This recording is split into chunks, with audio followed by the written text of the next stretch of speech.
va passer directement à la présentation qui sera donc en 3 temps. D'une part, rappeler un petit peu le contexte, mais vraiment très très brièvement, puisque beaucoup de spécialistes dans la salle et vous connaissez le sujet aussi bien que moi. Comment est-ce qu'on a adapté la ville à l'automobile? Ensuite, on regardera un peu ces études de cas à l'étranger. Et puis, on terminera avec quelques leçons que moi j'ai apprises de ces expériences étrangères. Dans les années 60 en France, 40 aux États-Unis, on a eu des programmes donc massifs d'investissement routier.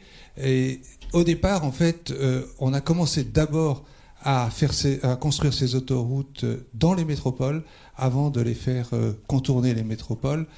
Et ceci, en fait, est en partie lié à l'histoire américaine. Et c'est pour ça que c'est intéressant de revisiter le pays de l'automobile et de voir qu'aujourd'hui, il s'interroge sur la fin d'un modèle, peut-être en tout cas la transformation d'un modèle.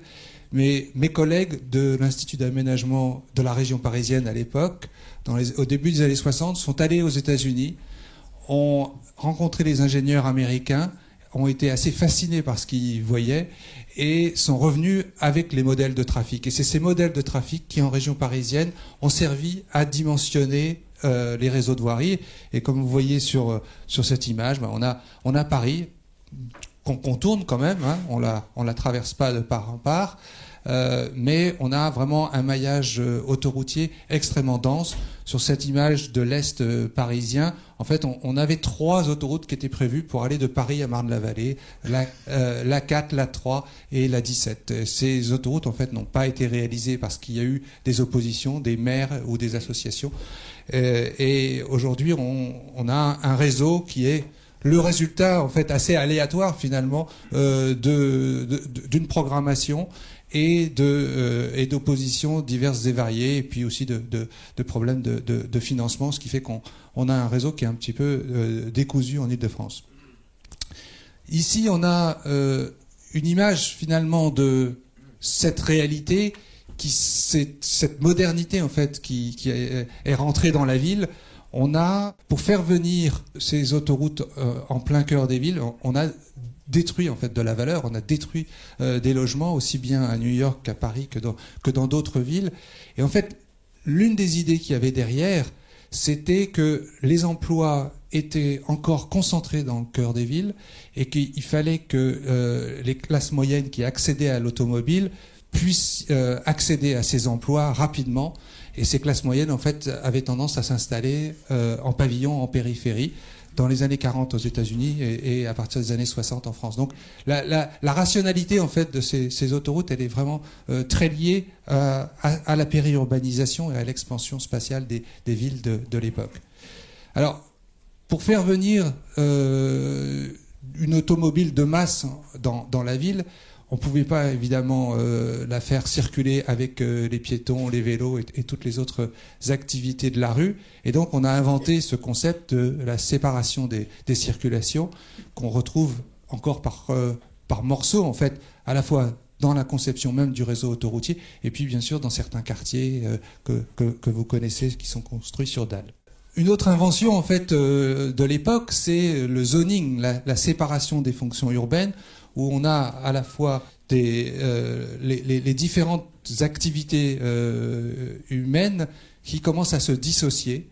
Et donc le commerce se distingue du bureau, se distingue de l'habitat, se distingue des grands équipements, etc., etc.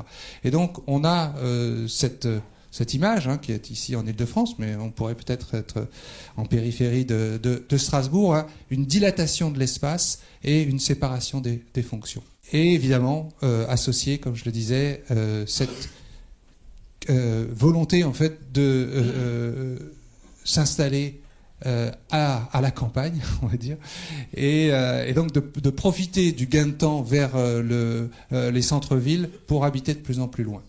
Une des conséquences, en tout cas pour nos villes, de l'intrusion, on va dire, de ces autoroutes au cœur de la ville, bien sûr, ça a été, au-delà de ces questions de congestion, de pollution qu'on voit arriver maintenant, ça a été d'abord la coupure de l'espace.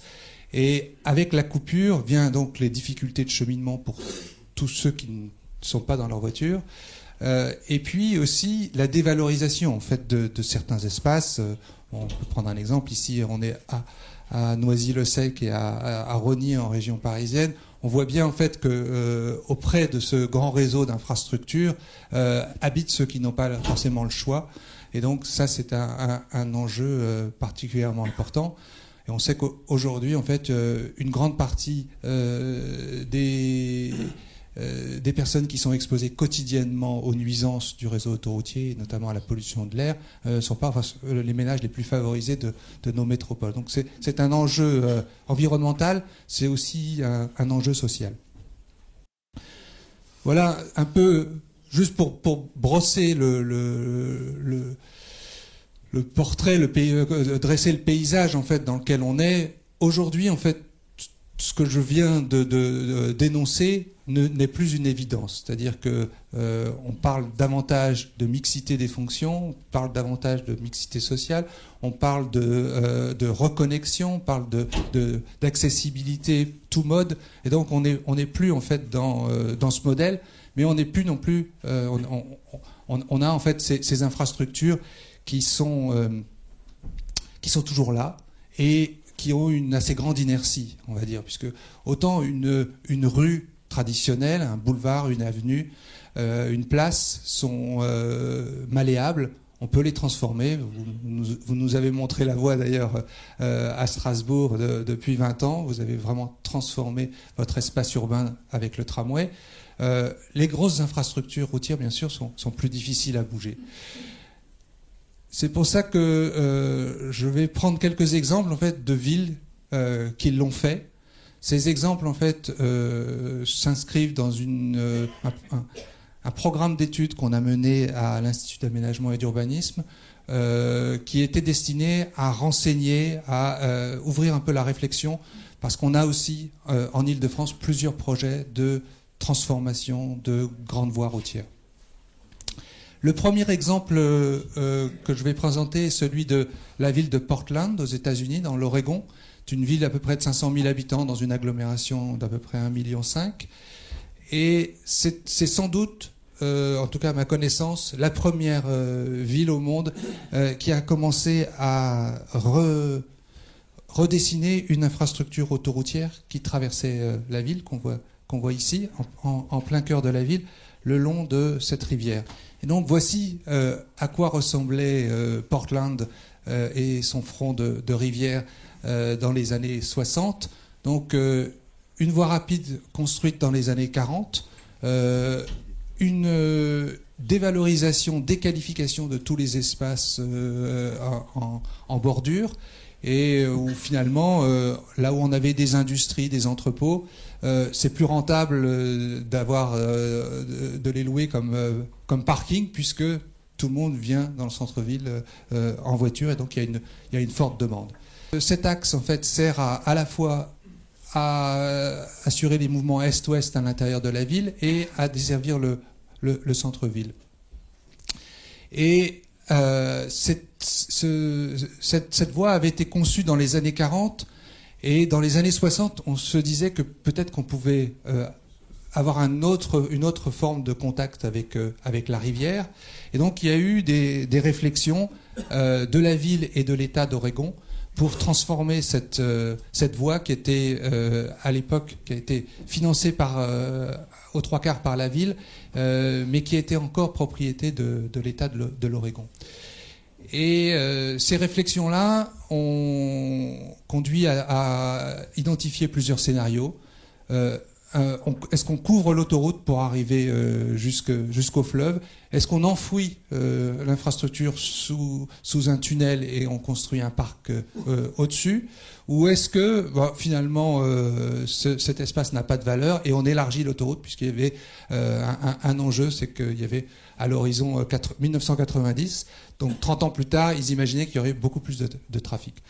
Et finalement, ils ont opté pour la solution tunnel, donc d'enfouir l'autoroute, mais ce sont les associations. Il y a une association qui s'est créée, Riverfront for the People, donc la rivière pour les gens, et qui s'est battu, qui a fait entendre sa voix et qui a été entendu à la fois par le gouverneur de l'État d'Oregon et le maire de la ville.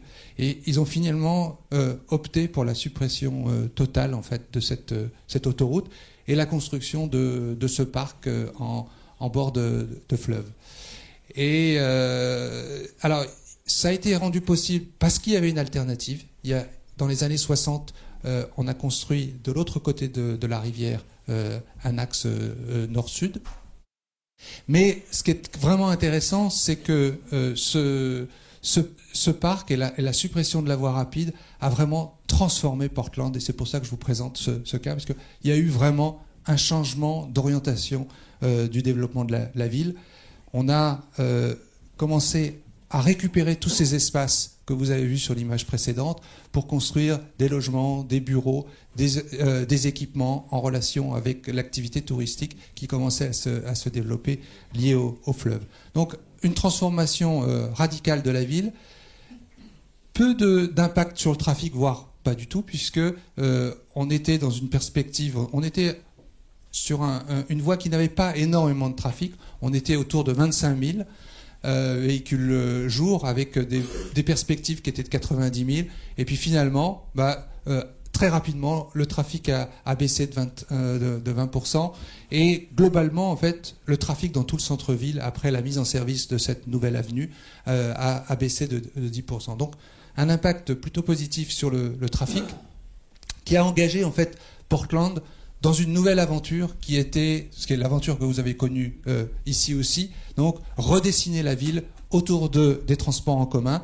Au départ, c'était des bus en site propre avec ce qu'on appelle le Transit Mall au milieu de la ville. Et puis, plus tard, ils ont développé le tramway ou le train léger. On a les deux modèles à Portland. Et ce qui est intéressant, en fait, c'est que ils ont développé ça à l'échelle de l'ensemble de la métropole. Portland est la première métropole agglomérée aux États-Unis et la première à avoir défini une limite de croissance urbaine, Urban Growth Boundary, en 1979, donc on est très tôt là. Et c'est cette limite donc comprime l'agglomération et permet aussi de densifier à la fois le centre, mais un certain nombre de centres secondaires reliés au centre par le système de tramway léger. Donc vraiment un basculement dans un autre monde et qui à l'époque, vous imaginez, on est aux États-Unis dans les années 70-80, c'est particulièrement novateur. Et aujourd'hui, la métropole de Portland est toujours considérée aux États-Unis comme la Mecque de l'urbanisme, l'endroit en fait où l'on redessine l'espace public en fonction de tous les modes, et notamment du tramway, mais c'est aussi la ville la plus cyclable aux États-Unis, avec à peu près 10% de part de marché.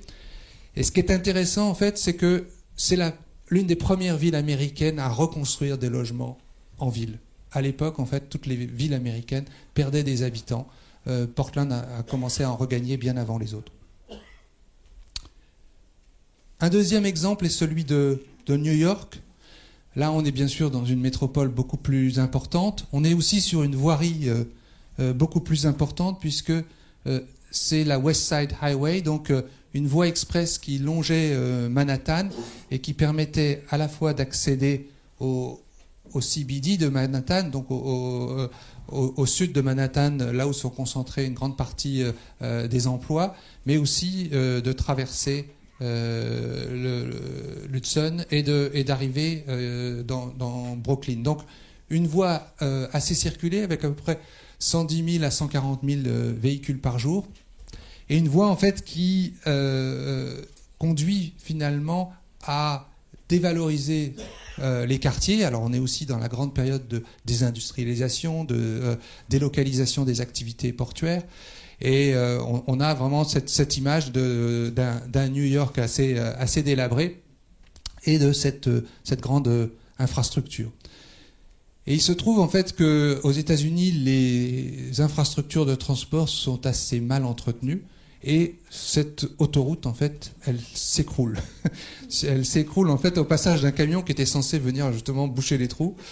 Et Et donc, l'État de New York, qui est maître d'ouvrage de cette voie, a commencé à réfléchir à d'autres scénarios à la place de l'autoroute, et notamment à construire un tunnel sous le fleuve, sous l'Hudson. Et il y a eu beaucoup de débats. Il y a eu différentes hypothèses qui ont été élaborées, et puis finalement le projet a été approuvé. Et au début des années 80, patatras, une association se rend compte que l'étude d'impact avait été mal faite et qu'il y avait une espèce de poisson protégé qui n'avait pas été identifiée dans l'étude d'impact. Et donc tout le projet est tombé. Et donc ça résonne peut-être chez vous aussi. Et donc il a fallu reprendre tout le dossier. Et ce qui est intéressant, c'est que là, c'est plus l'État de New York qui reprend le dossier, mais c'est la ville qui dit, moi, ce projet m'intéresse, je veux prendre le leadership sur ce projet. Je suis prêt, d'ailleurs, à prendre la domanialité de la voie, sachant qu'à l'époque, l'autoroute était fermée. Il y avait encore une avenue qui passait en dessous, mais il n'y avait plus du tout de circulation sur le viaduc. Ce qui est intéressant, en fait, c'est que là encore, on a cette disparition de trafic qu'on retrouve dans toutes les expériences de déconstruction ou de réduction de capacité routière. C'est-à-dire que là, alors c'est en milliers. Vous voyez les chiffres ici, ça se lit comme 111 000 véhicules par jour avant, donc en 1973, et 51 000, là c'est sur l'avenue qui est en bas, en 75. Et ce qui est intéressant, en fait, c'est qu'on voit que ça, c'est toutes les avenues nord-sud dans Manhattan. On voit que finalement, le trafic baisse globalement sur tous les axes en même temps. On ne retrouve pas, en fait, le trafic perdu. On a à peu près 56 000 personnes, 37 000 véhicules qui disparaissent des écrans radars. Et donc, j'ai rencontré l'ingénieur, en fait, qui était en charge, à l'époque, il y a 40 ans, de la fermeture. Ils m'ont dit, on comprenait rien. On ne comprenait rien. On ne savait pas où étaient les gens. Ils n'étaient pas dans les métros. Ils n'étaient pas dans leurs voitures. Et en fait, pourquoi on a ce phénomène? On pourra y revenir tout à l'heure dans le débat. C'est parce que les gens changent de comportement. Et l'offre agit sur la demande. On le sait en économie, mais c'est aussi la même chose en termes de mobilité et de mode de vie. Ils ont fait après beaucoup de discussions, la ville a décidé de ne pas faire une autoroute à la place de l'autoroute et de faire cette avenue à 2 fois 2 voies, 2 fois 3 voies, pardon, même 2 fois 4 voies au nord de la zone. Et finalement, ça marche pas si mal. Ça marche pas si mal parce que ça permet aux piétons, aux vélos et à toutes les autres activités urbaines de cohabiter avec un niveau de circulation qui est revenu. On était à 51 000, vous vous souvenez, maintenant on est à 80 000. Donc finalement, l'avenue a créé une nouvelle offre, mais cette offre en fait est assez compatible avec la vie urbaine. C'est un axe circulé, 80 000 véhicules, c'est pas rien, c'est l'avenue de la Grande Armée à Paris. Mais bon, ça fonctionne. Et ce qui est intéressant, c'est que ça donne aussi accès au fleuve. Et ça, c'est vraiment très très important, parce que c'est le fleuve finalement qui donne sa valeur à tous ces espaces. Et aujourd'hui, on a pu construire le Hudson River Park, le parc le long du fleuve. Et on a un développement urbain extrêmement important. C'est un des secteurs aujourd'hui les plus dynamiques de Manhattan. Évidemment, avec l'autoroute, c'était pas tout à fait la même chose. Ce qui est intéressant aussi, c'est que ça permet de révéler un foncier qui était caché, un foncier qui était pas libérable, pas mobilisable. Et aujourd'hui, les projets, notamment sur le secteur de Hudson River Park, Hudson Yards, pardon, c'est vraiment un projet très ambitieux pour Manhattan. Mais c'est ça qui est intéressant, c'est des endroits où on peut construire aussi de l'habitat. Et New York, comme beaucoup de métropoles dynamiques, a vraiment des besoins de construction de logements importants. Et s'il y a bien un endroit où on peut les faire, c'est là. On va passer à l'exemple de Séoul, une grande métropole de 10 millions d'habitants, dans une région urbaine même de 24 millions à peu près. Et Séoul, en fait, a été développée dans les années 50 après la guerre de Corée, vraiment autour des infrastructures et des grands ensembles d'habitat. On a eu une période extrêmement courte mais extrêmement intense de construction, et finalement toute la ville a été métamorphosée, et elle s'est retrouvée notamment avec cette infrastructure en pleine ville, une grande voie rapide est-ouest dans la ville, permettant là encore l'accès au centre mais aussi la traversée du centre. Voilà à quoi ressemblait cette avenue, la Cheonggyecheong. C'est un viaduc à 2 fois 2 voies avec à peu près 100 000 véhicules jour, et en dessous un boulevard à 2 fois 5 voies avec 70 000 véhicules jour. Et donc on avait à peu près l'équivalent de la 35, donc 170 000 véhicules par jour qui passaient là. Et donc c'était assez difficile à imaginer de la transformer. Et il se trouve en fait qu'en dessous de cette voie, il y avait une rivière. Et c'est la rivière qui a fait naître la ville. Et il y a un professeur d'université qui a commencé à travailler avec ses étudiants sur cette transformation. Et il a tellement intéressé les gens. Il a fait aussi des séminaires comme on a ce soir. Il a invité des experts internationaux. Ils ont fait des ateliers. Ils ont d'ailleurs commencé à intéresser une écrivaine très connue en Corée. Et ça a commencé à faire la une de la presse. Et ça, c'est ce monsieur, qui est professeur d'environnement, il s'appelle Oh Song-no. Et il a rencontré ce monsieur qui se portait à l'élection municipale de Séoul, et qui a dit, moi, ce projet, si je suis élu, je le fais. Et il le disait en connaissance de cause parce que il appartenait lui-même à la compagnie Hyundai Consortium qui avait construit l'autoroute 20 ans avant. Et il a vraiment tenu parole. Il a été élu en 2002.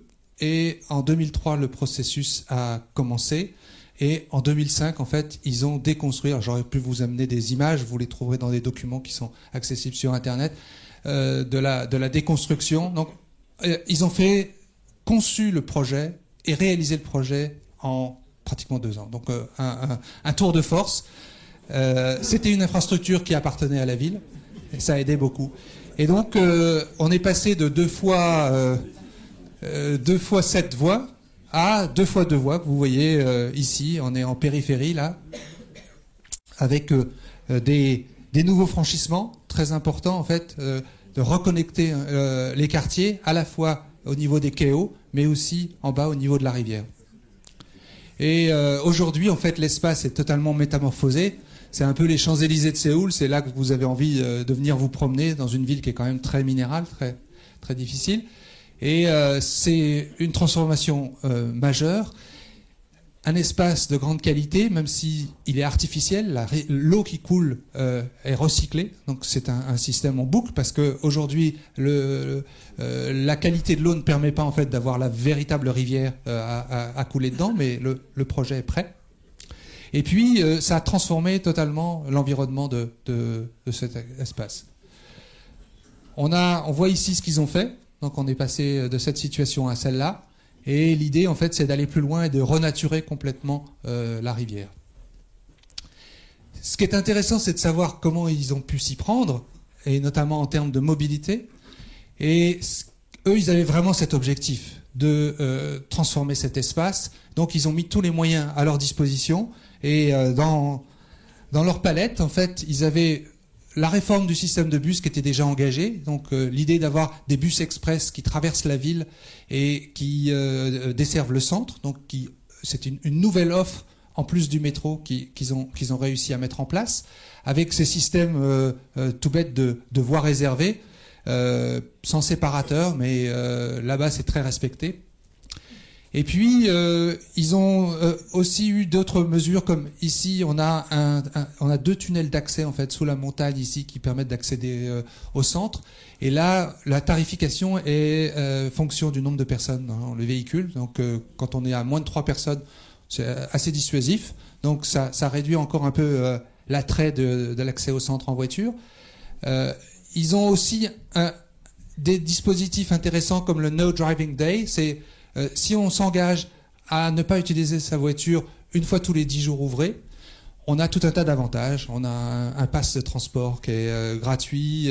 On a une taxe sur l'essence en fait qui est fixée par la ville, qui est réduite, etc., etc.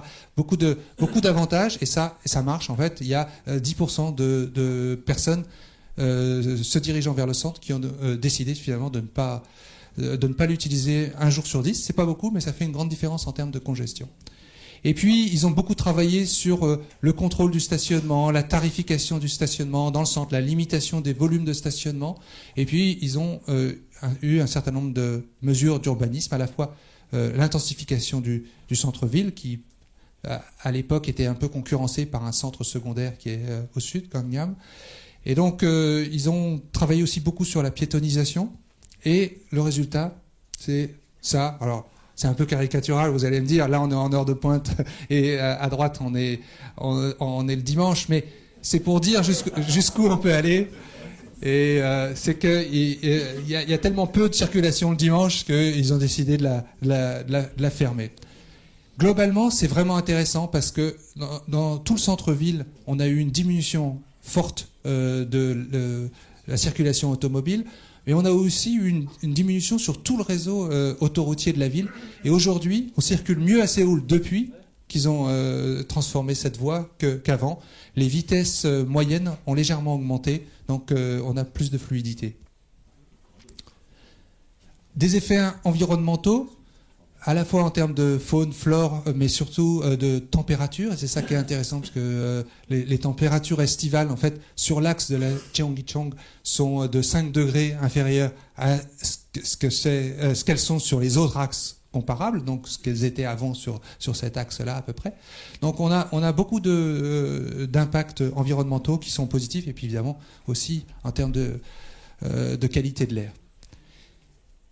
C'est ce qui amène aujourd'hui la ville de Séoul à développer une politique, un programme de suppression de viaducs routiers dans toute la ville. Vous ne verrez plus ce viaduc. En fait, je l'ai pris en photo en 2011 et voilà, il a été démoli depuis, comme d'autres. Et ce qui est intéressant, c'est qu'aujourd'hui, ce sont souvent les riverains et les entreprises qui sont au voisinage de ces grands carrefours qui demandent la suppression des voies. Et ils sont en train d'aller plus loin dans ce sens, puisque ici, c'est un grand viaduc autoroutier qui est à côté de la gare de Séoul. Et l'idée, c'est vraiment de le transformer en recycler l'infrastructure en passerelle piétonne et de trouver d'autres alternatives pour le trafic routier. Aujourd'hui, on a déjà les piétons sur le viaduc temporaire, puisque en fait ça c'était une infrastructure temporaire qui finalement est restée. Et donc l'idée c'est maintenant de la renaturer. Ici on est à Montréal, je crois que certains d'entre vous connaissent Montréal. Montréal en fait a eu une forme de développement assez extensif en fait, notamment depuis les années 80-90, avec une métropole aujourd'hui qui s'étend sur 4000 km², qui fait pratiquement 4 millions d'habitants, donc une forte croissance et notamment une forte extension périphérique, facilitée par un réseau autoroutier assez maillé.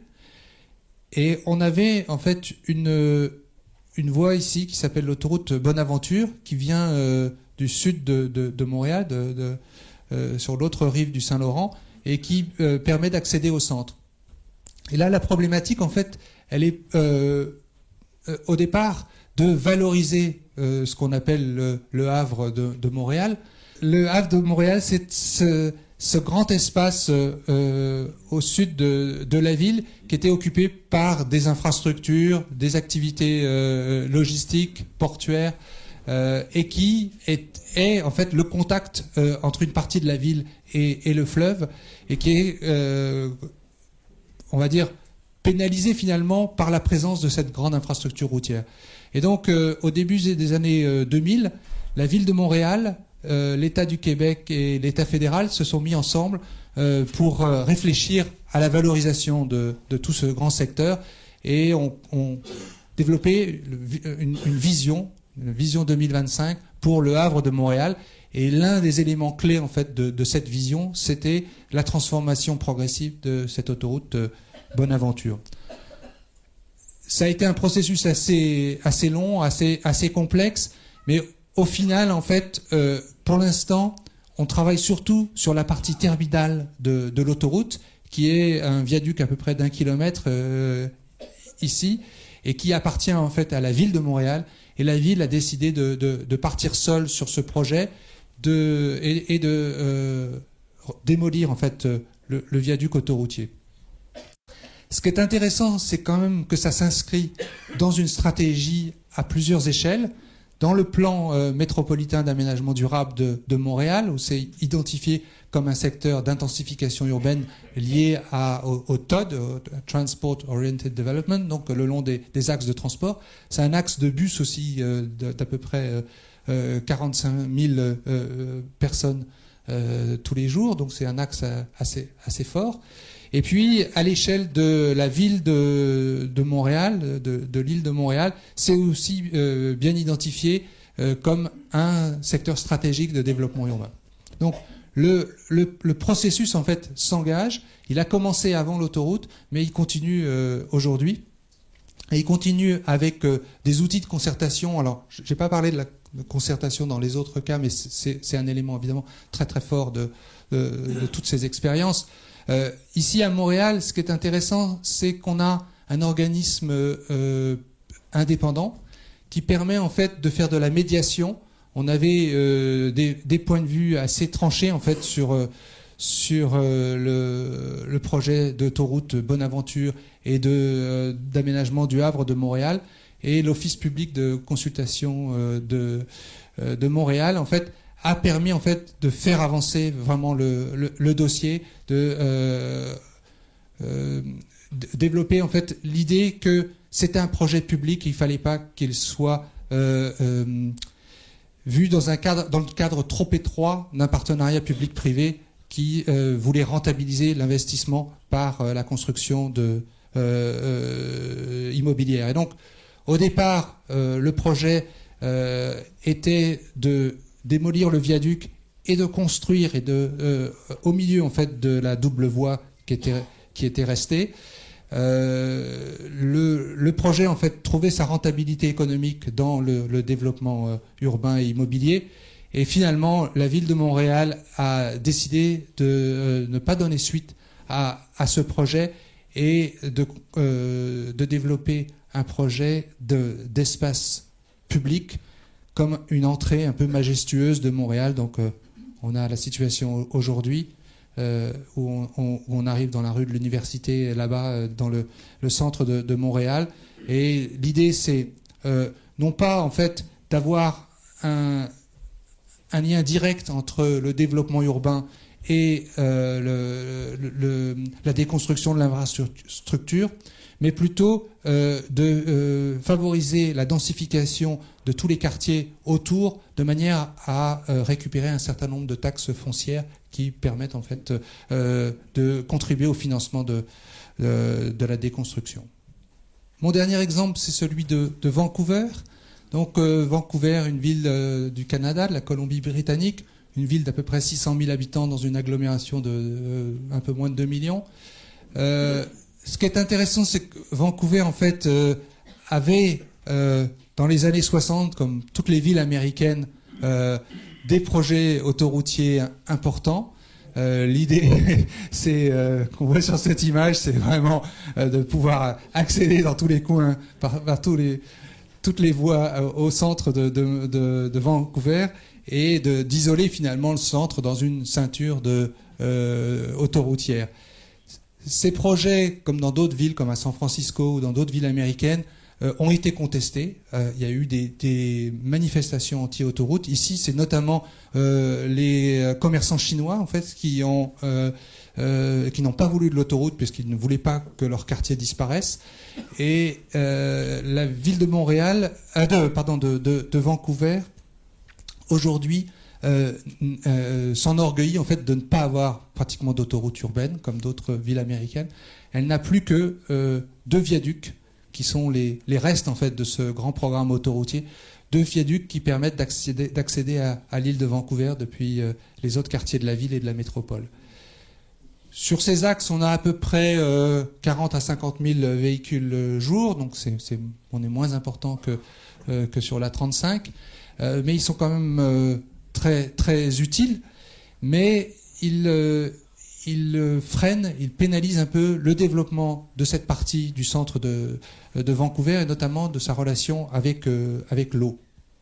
Et donc, la ville de Vancouver a démarré en 2010 un processus de transformation de ces viaducs. Et ce qui est intéressant, en fait, c'est que elle est propriétaire de cette infrastructure.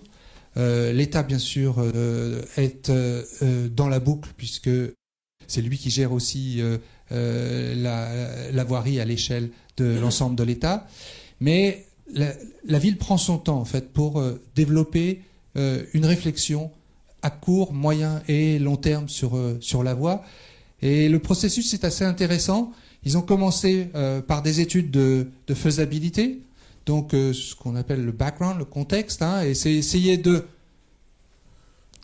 cadrer, défricher la question, d'identifier des premiers enjeux.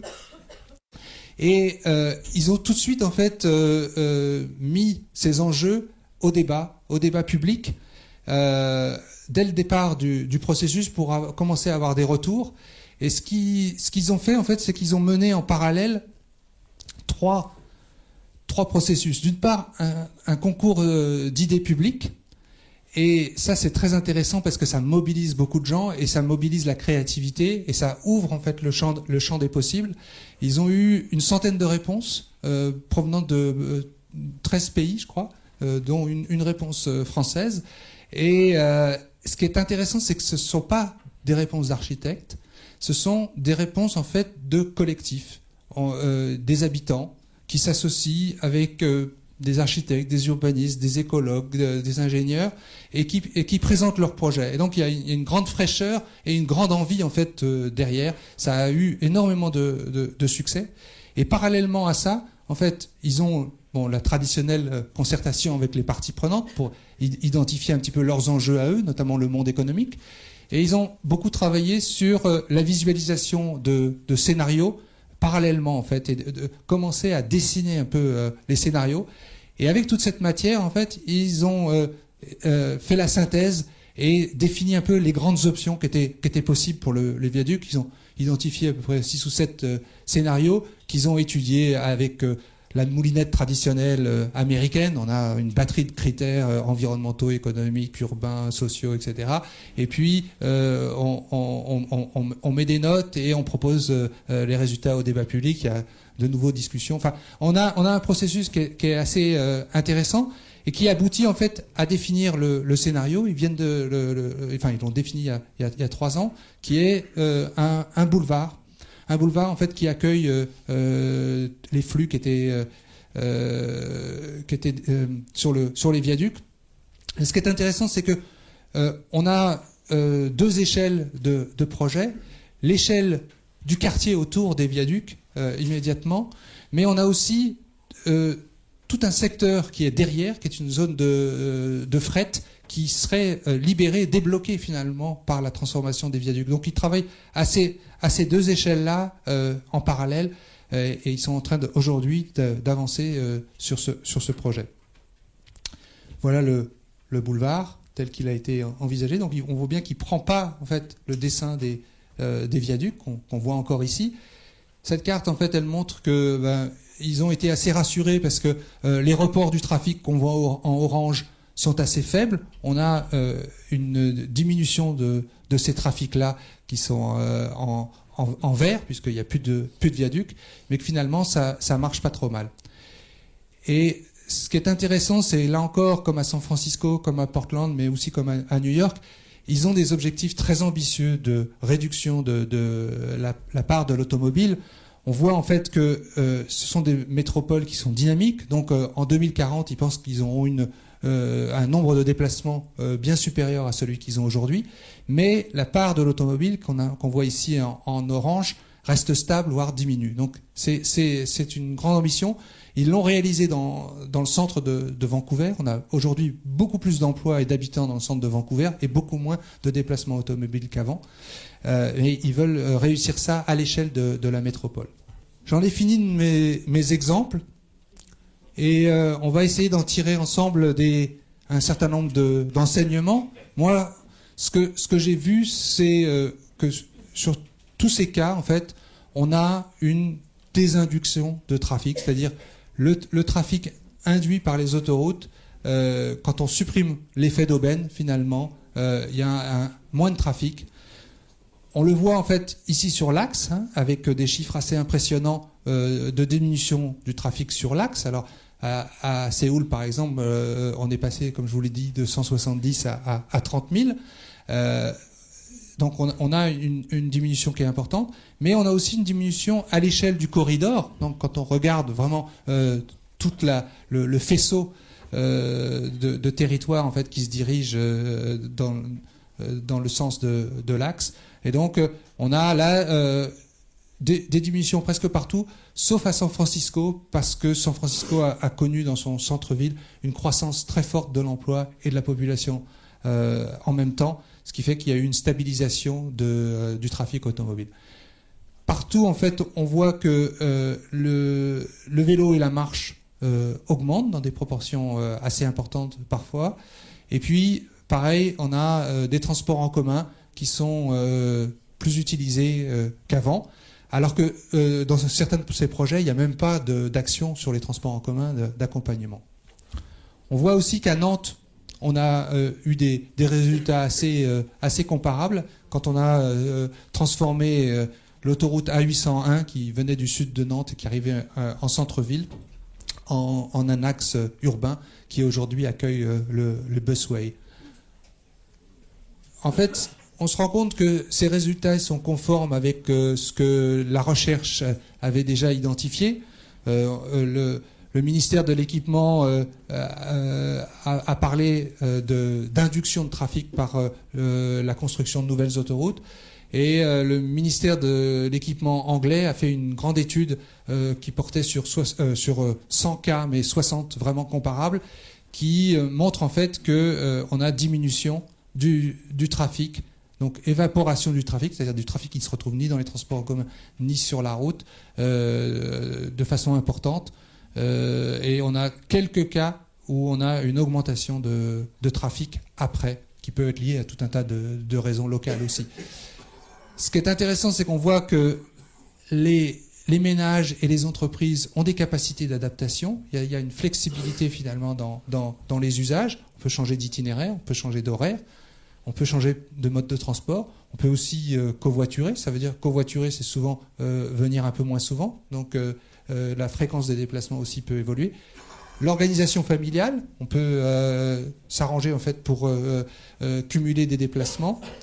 Et puis la démobilité, c'est qu'il y a un certain nombre de personnes et de ménages qui considèrent en fait que le déplacement qu'ils avaient envisagé pas si utile que ça et restent chez eux ou font autre chose localement. Et puis, à plus long terme, on peut avoir des effets sur la localisation de l'emploi et de l'habitat. Donc ces chiffres-là, on les retrouve un peu partout. Et ils sont aujourd'hui confortés en fait par un phénomène qui est nouveau, qu'on a commencé à voir apparaître dans les années, depuis les années 2000. C'est qu'on a une baisse qu'on pense aujourd'hui structurelle de la mobilité automobile et de la possession d'un véhicule automobile dans tous les pays développés. On le voit ici à Londres, on le voit à Los Angeles, on le voit à Paris, on le voit aussi à Stockholm ou à Tokyo. Donc on est dans un phénomène qui aujourd'hui est à l'échelle des pays développés, même si on voit bien que dans les pays émergents, on a encore des croissances très très fortes en fait, du parc automobile et de l'usage. La deuxième leçon que j'ai apprise, c'est qu'on a des projets qui répondent à des enjeux assez complexes, à la fois urbains, économiques, environnementaux. En termes de connectivité et d'accessibilité pour tous, Et ça, c'est un autre cas d'une autoroute qui a été supprimée dans une ville américaine. On voit en fait bien comment est-ce qu'on peut reconnecter le tissu et finalement rendre beaucoup plus proche des endroits qui étaient très éloignés et donc finalement améliorer l'accessibilité pour tous et notamment pour les activités économiques qui ont besoin en fait de se rendre rapidement pour livrer par exemple rapidement. Et on voit bien que dans un certain nombre de cas, l'autoroute elle est plutôt un obstacle à la mobilité des marchandises qu'un outil. Donc ça c'est surtout à l'échelle locale que ça se vérifie. Il faut vérifier si ça se passe bien aussi à l'échelle métropolitaine. Et souvent en fait ça implique de remailler la voirie ailleurs parce qu'on a une voirie qui concentre les trafics et un maillage qui est insuffisant, un voyage de rues, de boulevards, d'avenues. On a partout en fait une libération du foncier qui permet de régénérer des quartiers qui étaient enclavés, des quartiers qui étaient dévalorisés, avec la construction de logements autour de ces projets, quelquefois à une grande échelle comme à Séoul, mais aussi à San Francisco. On a vraiment profité des nouvelles du foncier libéré pour construire des logements abordables dans une ville qui devient de moins en moins abordable. Et puis on a beaucoup de projets qui sont autour des espaces verts, de la renaturation, de retrouver une rivière, etc. Et puis des enjeux importants en termes de qualité de vie, de réduction des nuisances et bien sûr de santé publique, même si c'est dans les cas que j'ai étudiés, c'est pas un sujet qui est encore vraiment, c'est un sujet émergent aujourd'hui, c'est pas un sujet qui est à l'origine en fait de ces projets, c'est plutôt un effet secondaire de ces changements. La troisième leçon, et là je reviendrai un peu sur des cas européens, c'est qu'une avenue finalement ça rend plein de services à la métropole. C'est non seulement des services en termes de mobilité, avec tous les usages, les bus, les piétons, les taxis, les vélos, etc. Mais aussi évidemment en termes de développement urbain, on a des activités qui sont facilement accessibles, on a des logements, des bureaux, des équipements qui sont le long de l'avenue. Et les avenues sont bien intégrées à leur environnement puisqu'elles sont maillées à tout le réseau de voiries. Donc ça, c'est vraiment un élément important. Si je vous posais la question, il y a combien de véhicules par jour sur cet axe? Est-ce que quelqu'un aurait une idée?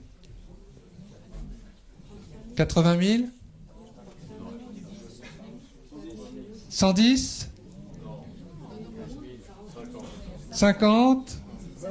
20 000? Bon, allez, je vous dis.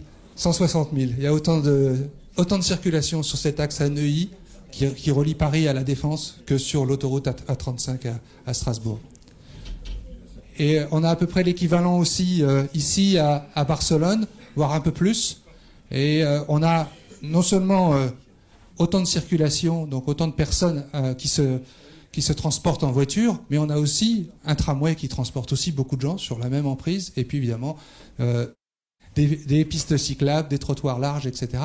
Donc on a vraiment une capacité finalement en termes de mobilité, de déplacement de ces grandes avenues qui est assez importante. Mais évidemment, pour revenir à cette forme traditionnelle, on va dire, de l'aménagement urbain, on a des contraintes très fortes quand on part d'une autoroute, puisque à la fois sa géométrie à plat est assez complexe et se prête pas évidemment immédiatement à une transformation, mais aussi on a ces questions topographiques avec des viaducs, des remblais, des tunnels, des déblais. Donc on a vraiment une infrastructure qui est difficile à transformer, malgré tout possible. Dans les cas que vous avez vus tout à l'heure, on a beaucoup de viaducs, ce qui facilite quand même la tâche, et on a généralement en dessous du viaduc une avenue déjà existante qui a entre guillemets plus qu'à aménager. On a des cas aussi intéressants.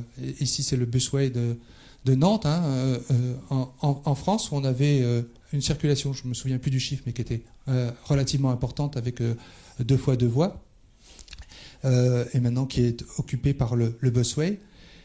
Et ce qui est intéressant, en fait, c'est qu'à chaque fois, la leçon, c'est ils ont réussi à le faire. Et ils ont réussi à le faire, d'une part parce qu'ils avaient une vision, et je crois que c'est vraiment très important de construire collectivement de la vision, mais aussi de l'incarner politiquement. Et dans beaucoup de cas que j'ai étudiés, en fait, on a un maire ou un gouverneur, ou quelquefois les deux, qui est moteur dans ces projets et qui met vraiment en jeu pratiquement son mandat. Et dans certains cas, ça a été très bénéfique, puisque, comme vous savez, l'ancien maire de Séoul est devenu en 2006 le président de la Corée, et notamment parce qu'il avait réussi ce projet-là. Donc il y a aussi, quand on y arrive, quelquefois des dividendes politiques. En termes de coûts, c'est très difficile de comparer. Et c'est très difficile de regarder qui a payé quoi et comment est-ce que ces projets sont financés. Ce que j'ai vu, c'est qu'on est, par contre, dans des fourchettes relativement proches. C'est-à-dire que dans les cas que j'ai étudiés, on est entre 30 millions d'euros à peu près actuels et 70 millions du kilomètre. Alors bien sûr, ça dépend de l'emprise qu'il y a à aménager, de l'état de l'infrastructure avant, etc. Mais bon, on est dans ces fourchettes-là, donc c'est cher, mais quand on voit le prix d'un tunnel ou d'une couverture, là on est quand même pas du tout dans le même ordre de grandeur. Et à la différence d'un tunnel, par exemple, on peut là avoir une revalorisation. Ici, par exemple, on est sur l'île de Nantes qui fait l'objet d'un grand projet d'aménagement. On a une revalorisation qui contribue, sûrement pas pour plus de 50%, souvent pour beaucoup moins, à l'aménagement de ces axes. Et bien sûr, on est toujours dans des processus qui sont longs, qui sont compliqués, qui impliquent énormément d'acteurs. Donc il y a beaucoup d'organisation en fait à avoir, de la maîtrise d'ouvrage notamment, et on est dans une maîtrise d'ouvrage en fait qui va évoluer dans le temps, puisque certains acteurs vont être là à un moment et ne seront plus là quand le projet finalement va se décider. Donc c'est assez difficile, et donc ça repose bien sûr sur un consensus assez fort des différents acteurs des différents niveaux. Il y a un deuxième enjeu qui est important, c'est vraiment organiser le processus d'étude et de concertation et de faire en sorte qu'ils se rencontrent à des moments assez réguliers. Et donc là, ce qui est intéressant dans les cas que j'ai étudiés, c'est tout le processus d'études environnementales, d'études d'impact environnemental, en fait, qui oblige à regarder toute une palette de scénarios. On étudie d'abord le scénario 0, c'est-à-dire on ne fait rien. On étudie ensuite tous les autres cas de figure, à la fois pour l'infrastructure, mais aussi en lien avec le territoire. Donc ça c'est important. Un autre enjeu est celui du phasage et de l'expérimentation. Là, certains d'entre vous connaissent sans doute mieux que moi le cas de Lyon, hein, du déclassement de la 6 à 7 dans la traversée de Lyon. Ils ont beaucoup travaillé sur la décision sur le grand contournement et puis sur l'anneau des sciences, donc le bouclage du périphérique intérieur de Lyon. Ils ont calé en fait leur phasage sur la programmation de ces grands équipements. Mais comme vous voyez, ils commencent avant. On déclasse. On commence par interdire aux poids lourds, on commence à créer des voies réservées, à la fois pour les bus, les taxis, mais aussi pour le covoiturage. On travaille sur tout le jalonnement, toute la signalétique métropolitaine. On travaille sur la réduction des vitesses avant même en fait qu'on ait le contournement. Je crois que c'est une approche qui est intéressante parce qu'elle commence à marquer les esprits, les pratiques et les modes de vie.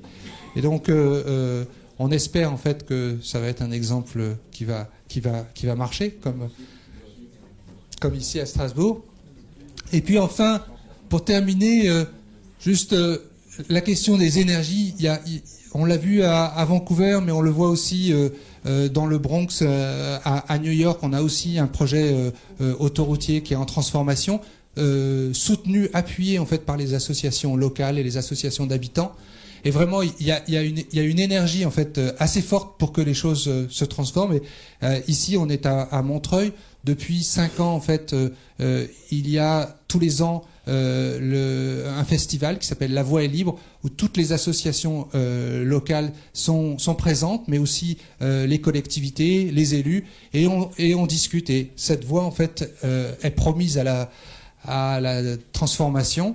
Le projet avance assez lentement, à vrai dire. Il y a un projet de tramway qui doit venir prendre la place de l'autoroute et revaloriser les rives.